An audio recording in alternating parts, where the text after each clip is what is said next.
ay laging bago.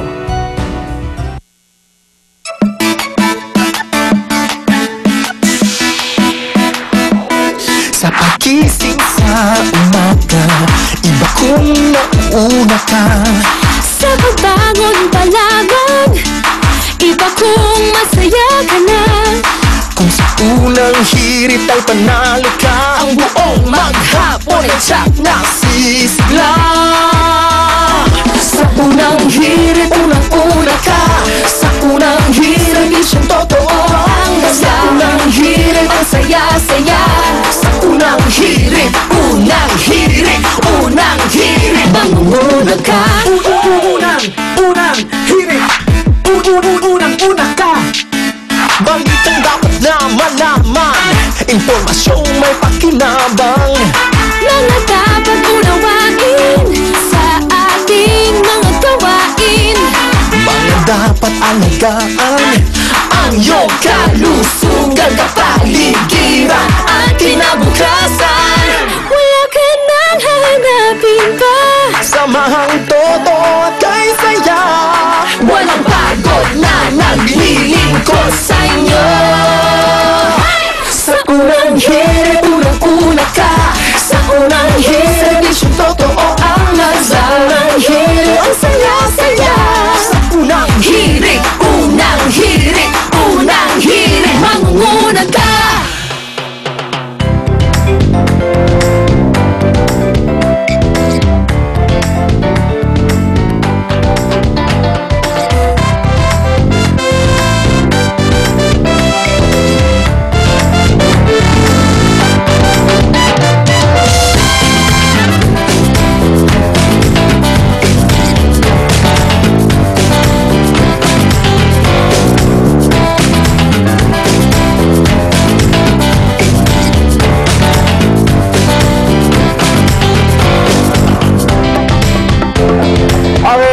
Good morning mga igan. Good morning ladies. Good morning, Dan. Friday na ngayon ha. Yay! April Fool's Day, di ba? April Fool's Day! Dapat nagutang muna tayo. Napapautang. Ang gaganda nyo ha. Kay Arnold, utang tayo. Ganda nyo ngayong umaga. April 1. Kaya pala eh. April Fool's Day mga igan ha. At ngayon ay uso yung mga tinatawag na mga practical jokes. Practical? Ano yung practical? Tsaka huwag kayo magpautang, di ba? Hindi na kayo babayaran. Daan ang bayaran yan. Pero syempre dito sa unang hirit, walang halong biro ang aming dedikasyon para makapaghatid sa inyo ng mga panalong mapupuntahan ngayong tag-init. Kaya this morning, all-out summer blowout tayo mula sa magandang beach ng Calatagan, Batangas. Yes, at maagang lumarga. At nandun na po ngayon sina Suzy, Lar, Arn, May at Betong para maghatid po ng mga masasaya at mga halagang summer gimmick. Ayan, oo, di ba? Kaya niyo yan? Hataw. Hataw. Kaya si KLR, si Susie, at si Drew, nakikita nyo ngayon. Kasi April Fool's Day ngayon.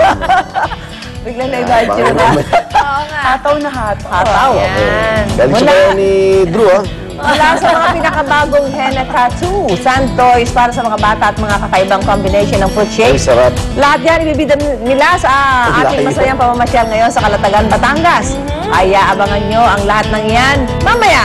Dapat may challenge na kung anong gagawin doon. Gagawin dito. Dito rin, no? Ano yung kakainin doon? Meron Yun nga yun. Okay.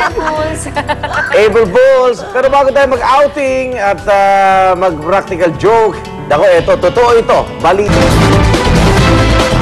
Isa na namang bad news para sa ating mga motorista singil sa toll sa South Luzon Expressway o SLEX. Tumasa naman kaninang hating gabi para matulungan naman ang mga driver ng jeep at tricycle yung old discount program para sa kanila. Inaprubahan na ni Pangulong Noynoy. Ang diskwento posible umabot ng 3 piso kada litro. At dahil sa hirap ng buhay ngayon, panawagan para sa 75 pesos across the board wage increase lalong tumitindi. Samantala, di umano'y recruiter ng isa sa mga Pinoy na binitay sa China na si Tita Kakayan, inilagay na sa watchlist ang Bureau of Immigration para hindi na makatakas pas sa bansa. Tandaan niyo yung pagmumukhang yan. Yan. Pamakalis. Oo. Wala raw siya kasalanan kahit mamatay man siya. Hindi kita kailangang mamatay. Basta wag na kayong magtiwala at makipag-usap dyan sa babaeng yan. Pero mang hirap ng buhay ka, walang kumakapansin sa'yo. Diba? Naparusa mo, sinumpa ka na. Meron kang pinatay. Huwag mo sabihin walang bahid yung kamay mo ng tubo. Narito na po mga detalye ng mga balitang yan. May panibagong pasakit na naman sa bulsa ng mga pagbabakasyon ngayong summer. Simula kaninang hating gabi, tinuloy na ang full implementation ng toll hike sa South Luzon Expressway. Ayon sa spokesperson ng South Luzon Tollway Corporation na si Ma'am Alma Tuazon, pinatupad na ang huling installment ng 250% toll increase. Kaya sa Class 1 vehicle tulad ng kotse at jeep, yung dating 82 pesos noong Marso, 86 pesos na ang singil ngayon mula Alabang hanggang Calamba. Haba ang Calamba hanggang sa Tomas, Batangas naman magiging 23 pesos na mula sa dating 22 pesos. Sa Class 2 vehicles naman, gaya ng 2-axle trucks, bus at van, mula sa dating 164 pesos na toll, naging 172 pesos na po ngayon ang mula Alabang hanggang Calamba. At 46 pesos na mula Calamba hanggang Santo Tomas, Batangas. Habang ang mga Class 3 gaya ng truck at trailers, 258 pesos na mula Alabang hanggang Calamba. At dagdag na 3 piso naman sa biyaheng Calamba hanggang Santo Tomas. Matatanda ang dinahan-dahan po ng SLTC ang pagpapatupad ng pagtaas sa toll na unang tumaas noong Enero at nasundan noong February 2 at March 2. At para sa pinakahuling balita kaugnay ng toll hike sa South Luzon Expressway, nakatutok ngayon doon si Dano Tingkungko. Dano! Good morning, Igan, at good morning sa ating mga kapuso. Ngayon nga, April 1, unang araw ng Abril, epektibo ang panibagong South Luzon Expressway. Ngayon, paliwanag lang natin ulit yung magiging takbo ng bagong singil. Ang tatlong numero na dapat tandaan ay 4, 8, 12. Yan yung tranche ng increases depende sa klase ng sasakyan na dala mo dito sa SLEX. So, 4 pesos ang idadagdag sa iyong toll na babayaran kung ang sasakyan mo ay Class 1 at ang biyahe mo ay mula Alabang to Calamba. So kagaya nga ng sinabi natin kanina, ang biyaheng Alabang-Calamba ay mula 82 pesos ngayon ay 86 pesos na. Yan ay para sa mga Class 1 vehicle tulad ng kotse o jeep. Halimbawa, ngayon naman kung ang dala mong sasakyan ay Class 2 vehicle tulad ng van, 2-axle truck o bus, iba magiging dagdag singil yan na papasok ang 8. So kung ang dating singil sa Alabang-Calamba ay 164, ngayon ay 172 pesos simula ngayong araw. Ngayon naman ay kung Class 3 vehicle ang iyong dala o yung mga sasakyan na tulad ng truck at trailer na may 3 axle so mahigit pa, 12 pesos naman ang imamahal sa toll. So kung dati 246, ngayon ay 258 na ang magiging bagong singil sa toll simula ngayong araw. Kanina may mga nakausap tayo na ilang mga motorista, partikular na yung may mga dala ng Class 2 at 3 vehicles, at kahit alam na nila mula pa kahapon at mga araw na nakaraan na magdadagdag singil ngayong araw, ikinagulat pa rin nila kung gaano kalaki yung kanilang ibinayad sa toll.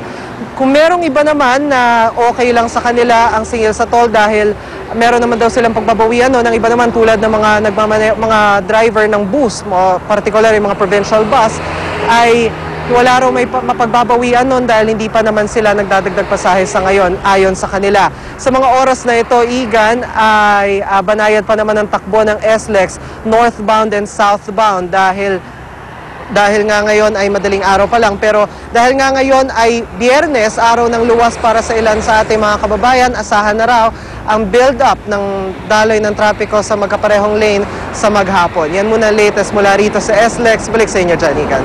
Maraming salamat, Dano Tingkungko, nagulat live mula sa SLEX. Dapat bigyan din natin ng kababayan natin ng mga alternate na mga dadaanan. Oo nga. Di ba? Kung ayaw na magbayad, dito sa MacArthur, MacArthur Sa Highway. SLEX naman yung service road. Service road. Kaya lang, traffic. Oh, meron yung nagsabi, di ba? Gusto ng gas mo. Eh, nga babayaran mo, maluwag na daloy. Pero wala hong tigil ang pagtaas naman ng presyo ng langis at may toll hike pa. Talaga namang hirap na ho ang mga kababayan nating tsuper. Kaya naman, ito naman ang good news para sa inyo. Inaprubahan na po ni Pangulong Noynoy Aquino ang oil discount program para sa mga pampasaherong jeep at tricycle. Mag-i-issue na ng discount card para sa mga driver ang 2 bangko ng gobyerno. Ang card na ito ang gagamitin ng mga tsuper sa pagkakarga ng langis. Kailangan lamang iswipe ang discount card at agad ibabawas ang discount kapag nagpapakrudo. Pero sa ngayon, tinatalakay pa kung magiging magkano ho ang diskwentong ibibigay base po sa mahigit kalahating bilyong pisong ilalaan ng gobyerno para rito. Pero sa kalkulasyon po ng Department of Energy, posibleng umabot raw ng diskwento sa 3 piso kada litro. Malaki yun. 3 piso kada litro, ha? Kada litro. Alisin na lang yung VAT, para Kaya- mas malaki pa. Oo nga. Pero mukhang hindi naman bilib sa ipatutupad na fuel subsidy ng gobyerno ang ilang transport group tulad ng Piston. Ipinakita nila yan sa isinagawa nilang malawakang transport caravan kahapon. Ayon kay Piston Secretary General George San Mateo, tila tinaon pa ng Pangulo ang pirmahan sa kanilang protesta. Para bang thanks but no thanks.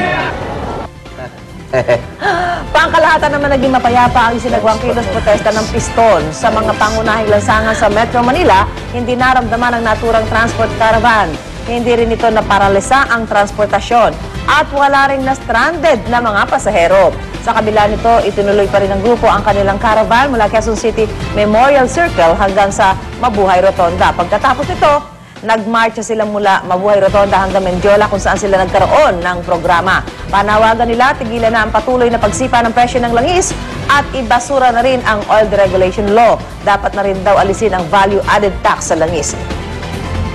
Okay, at ngayong pataas ang presyo ng mga bilihin, napapanood na raw na tumaas na rin ang sahod ng mga manggagawa. Kaya naman ang Trade Union Congress of the Philippines o TUCP naghain ng 75 pesos across the board wage hike petition para sa mga manggagawa dito sa Metro Manila. Base raw kasi sa kanilang kalkula, malaking halagang mawawala sa kita ng mga minimum wage earner dahil sa patuloy na pagtaas ng presyo ng mga bilihin.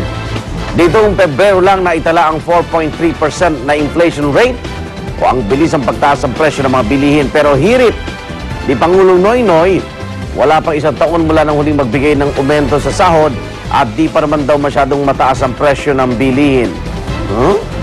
Ayon kay Noynoy, kailangan daw umabot muna sa 5% ang inflation rate bago nila pag-aralan ang panibagong wage hike. Thanks, but no thanks. Within a year, no? Pag lumampas ng 5 ang figure na kinukote, 5% inflation figure, then you can reconvene the tripartite wage boards. But beyond that, or before that, there seems to be no authority to do so. But we will revisit it and see if it is possible to do so. Ang amount niyan ay kalahating kilo ng bigas ang mawawala sa budget ng mga pamilya ng mga manggagawa sa araw-araw. Oo. Sana ng DTI, ano kaya report ng DTI kay Pangulo? Ba't sinasabi hindi pa mahal? Oo. Ay, kaya niya eh. Habang dumadaing na lahat yung namimili, di ba? Hindi naman lang paano pagkakasyahin yung sweldo. Hindi, talagang dun sa mga talagang naghihirap na, pag dinagdagan mo pa ng ganyan, talagang masakit yun at nararamdaman. Dapat diba? mag-asawa na si Pangulo eh. Para may Budget na budget eh. Sa ibang balita naman, 2 araw po matapos ng pagbitay sa 3 Pinoy sa China, isa sa mga tanong ngayon ay kung nasaan na nga ba itong umano'y recruiter ni Sally Ordinario Villanueva na si Mapet Cortez o Tita Kakayan. Ayon sa NBI, nananatili pa rin sa kanilang tahanan sa Isabela si Kakayan.